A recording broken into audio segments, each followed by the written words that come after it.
आधी रात, गहरा सन्नाटा। भारत में कहीं विधवाएं अभी भी जाग रही हैं, उनके हाथ खाली हैं, उनकी जिंदगियां बिखर चुकी हैं। और कहीं दूसरी तरफ फाइटर जेट्स तैयार हो रहे हैं, मिसाइलें लोड की जा रही हैं, ड्रोन मंडरा रहे हैं। ये कोई फिल्म नहीं है, ये कोई प्रोपेगेंडा नहीं है, ये है ऑपरेशन सिंदूर। जब एक देश ने तय किया कि बहे हुए खून का हिसाब लिया जाएगा।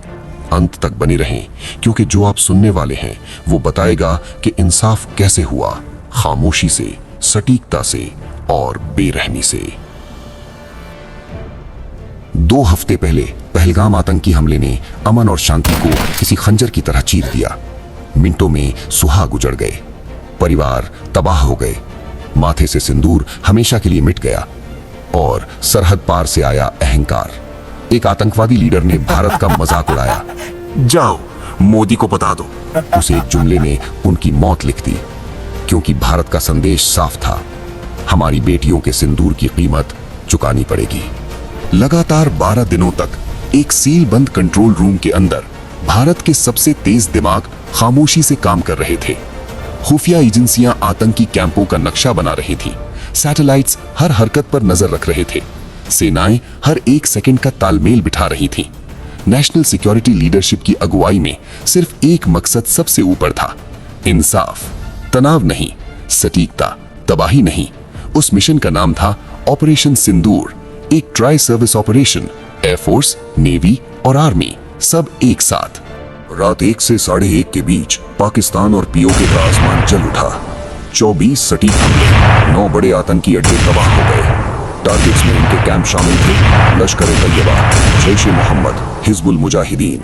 70 से ज्यादा आतंकी ढेर हो गए, 60 घायल हुए, ट्रेनिंग हब्स राख में मिल गए। सबसे गहरा हमला बहावलपुर, पाकिस्तान से 100 किलोमीटर अंदर, जैश-ए-मोहम्मद का गढ़। यहां तक कि मसूद अजहर के घर पर भी हमला हुआ। न कोई चेतावनी, न कोई शोर, सिर्फ तबाही। अगली सुबह 10 बजे 2 महिलाएं देश के सामने खड़ी थीं, एक हिंदू, एक मुस्लिम। वायुसेना और थल सेना, एक खामोश संदेश जो किसी भी मिसाइल से ज्यादा बुलंद था। भारत एकजुट है, किसी धर्म के खिलाफ नहीं, आम नागरिकों के खिलाफ नहीं, बल्कि आतंक के खिलाफ। पाकिस्तान में हड़कंप मच गया। सोशल मीडिया पर झूठी खबरों की बाढ़ आ गई। रफाल विमान गिरा दिए गए, भारतीय ठिकानों पर हमले हुए, हर दावा झूठा। फिर बदले की कार्रवाई की कोशिशें हुई, ड्रोन, मिसाइलें, सस्ते रॉकेट हमले। भारत ने सिर्फ एक चाल से जवाब दिया, S-400 वायु रक्षा प्रणाली। हर खतरे को नाकाम कर दिया गया। भारत ने वायु सीमा पार नहीं की, भारत ने सैन्य ठिकानों को निशाना नहीं बनाया, क्योंकि ये इंसाफ था, जंग नहीं। जब मिसाइलें आतंकी अड्डों पर गिर रही थीं, तभी भारत ने एक और बड़ा हथियार निकाला, पानी। पहली बार भारत ने सिंधु नदी का नल बंद कर दिया। नदियों का जलस्तर गिर गया, खेती बाड़ी में हड़कंप मच गया, दबाव बढ़ने लगा, सरहदें सील कर दी गईं, व्यापार पर पाबंदी लगा दी गई, यहां तक कि अप्रत्यक्ष रास्तों पर भी। दवाइयां, पाकिस्तान दवाओं के कच्चे माल के लिए 60% भारत पर निर्भर है। ये गुस्सा नहीं था, ये एक सोचा समझा दबाव था। इस बीच जांचकर्ताओं ने तकनीकी सुरागों का पीछा किया। सच सामने आया, स्थानीय भर्ती, सीमा पार प्रशिक्षण, चीनी उपग्रह यानी सैटेलाइट, फोन, जंगल में छिपे ठिकाने, गश्त में चूक, जमीनी बनावट ने सेना के खिलाफ काम किया। घना जंगल, कैमरे की निगरानी नहीं, जवाबी कार्रवाई में देरी। सरकार ने अपनी गलतियां मानी और फिर उन्हें सुधारा।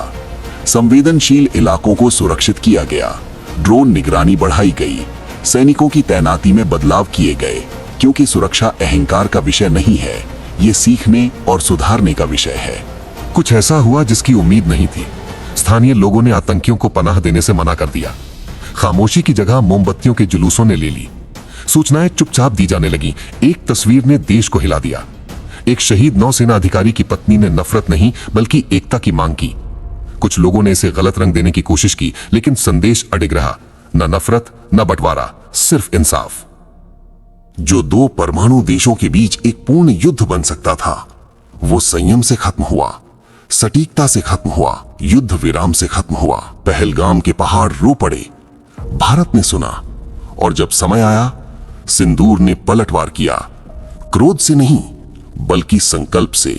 अगर आप यहां तक रुके हैं तो आपने सिर्फ एक वीडियो नहीं देखा, आपने समझा कि आधुनिक न्याय कैसे काम करता है। अगर आप शोर के बजाय सच को, डर के बजाय तथ्यों को और नफरत के बजाय एकता को महत्व देते हैं तो हमसे जुड़ें, क्योंकि ऐसी कहानियां जल्दबाजी की हकदार नहीं है, इन्हें सही ढंग से सुनाया जाना चाहिए।